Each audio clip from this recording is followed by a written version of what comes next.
어머니를 찾아서 37년 만에 속림사를 가다. 대학교 2학년 음력설을 앞둔 어느 추운 겨울날, 어머니는 세상을 떠나셨다. 너무도 갑작스러운 이별이었다. 차가운 바람이 가슴을 후벼 팠고 마음속까지 얼어붙는 듯한 날들이 이어졌다. 장례를 치르고 근처에 머물렀다. 어머니는 평소 건강하셨지만 어느 날 갑자기 몸이 조금 안 좋아 병원을 찾았고 단 일주일 만에 40 중반의 나이에 세상을 떠나셨다. 너무도 허망하고 믿기 어려운 일이었다.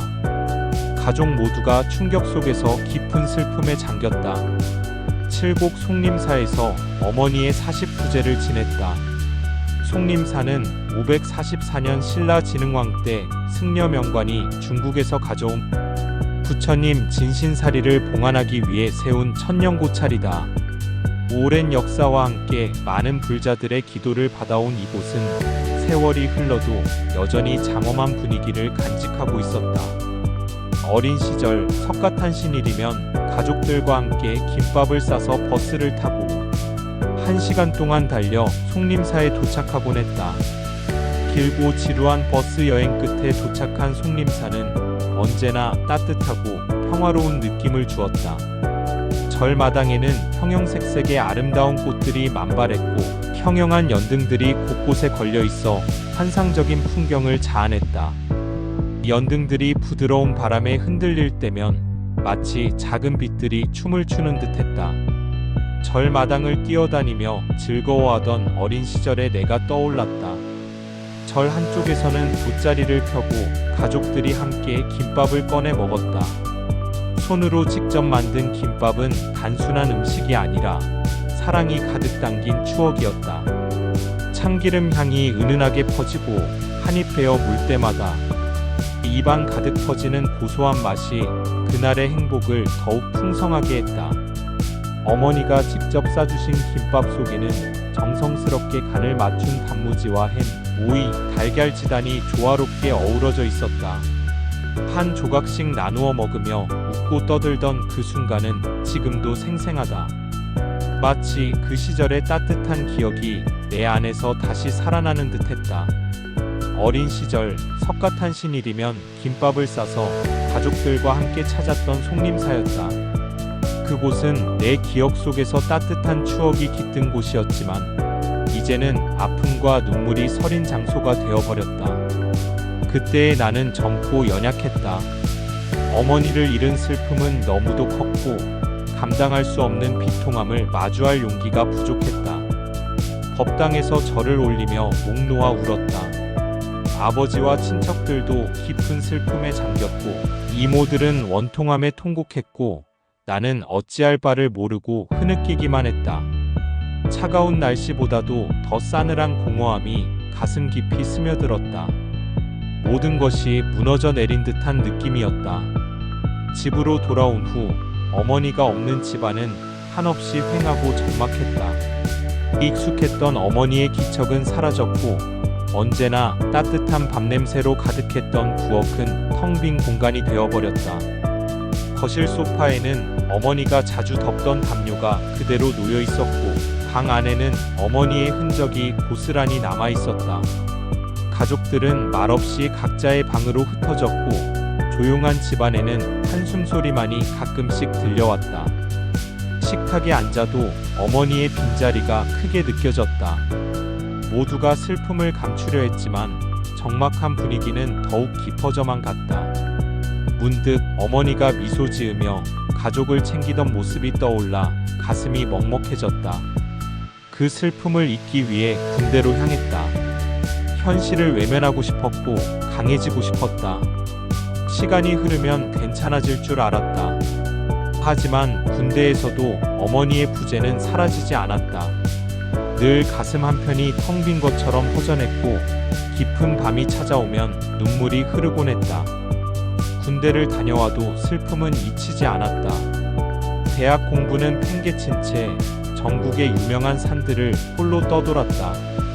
높은 산을 오르며 어머니를 생각했고 자연 속에서 마음을 달래려 했다.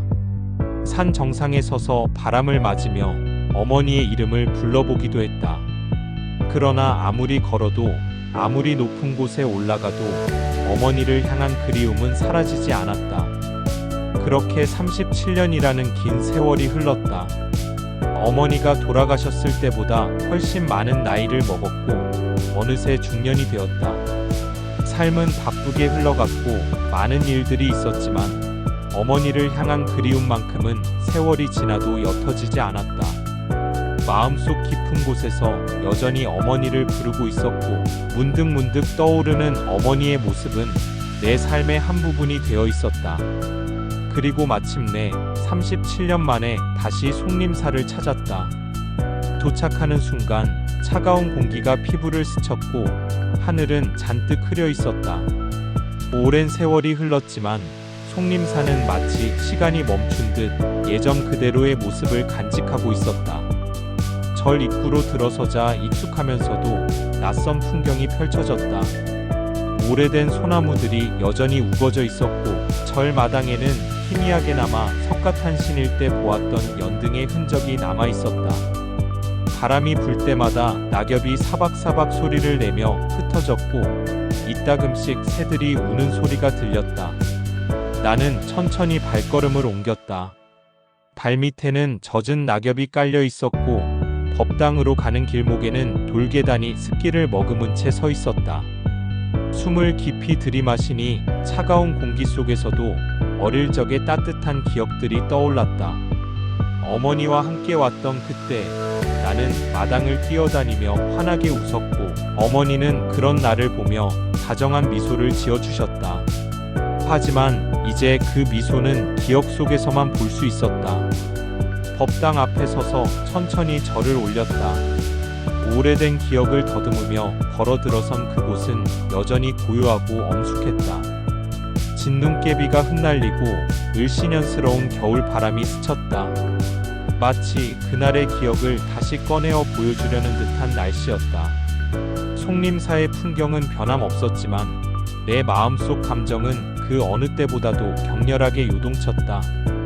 대웅전 앞에 서 있는 5층 전탑도 이제는 세월의 흔적을 이기지 못한 듯 곳곳에 풍화된 자국이 남아 있었다. 어린 시절 보았던 그 웅장하고 단단했던 모습과는 달리 이제는 마치 나이든 노인이 된 듯 조금은 지쳐 보였다. 명부전의 단청도 세월의 흐름을 견디지 못한 듯 빛이 바래고 퇴색되어 있었다. 예전에는 선명했던 붉고 푸른 색감이 이제는 옅어져 가고 있었고 그마저도 겨울바람에 씻겨나가고 있는 듯했다. 법당 앞에 서서 천천히 절을 올렸다. 어머니가 계셨던 자리, 그날의 기억, 그리고 그리움이 한꺼번에 몰려왔다. 나도 모르게 눈물이 흘렀다. 절을 올릴 때마다 눈물방울이 바닥을 적셨다. 차를 타고 돌아오는 길에도 창밖을 바라보며 한없이 울었다. 집에 도착하니 어머니가 계시지 않은 공간은 한없이 휑하고 적막했다. 익숙했던 어머니의 기척은 온데간데 없고 따뜻한 밤 냄새도 사라진 채 집안 곳곳이 쓸쓸함으로 가득 차 있었다.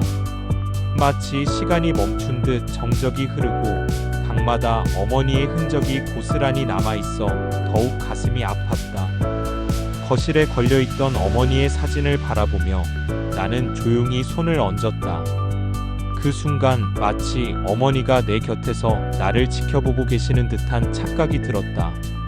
진눈깨비가 유리창을 적셨고 그 모습이 마치 내 눈물과 섞이는 듯했다. 어머니는 어디에 계실까? 저 하늘 어딘가에서 나를 바라보고 계실까?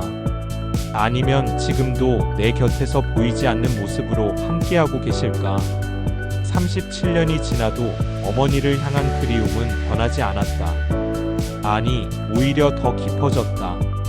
시간이 흘러도 사라지지 않는 그 빈자리는 어머니가 내 삶 속에 여전히 함께하고 계심을 의미하는지도 모른다. 내가 어머니를 기억하는 한 어머니는 나의 마음속에서 영원히 살아계실 것이다.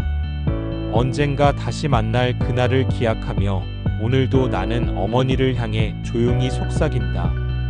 어머니 보고 싶어요. 구독과 좋아요는 그리움입니다.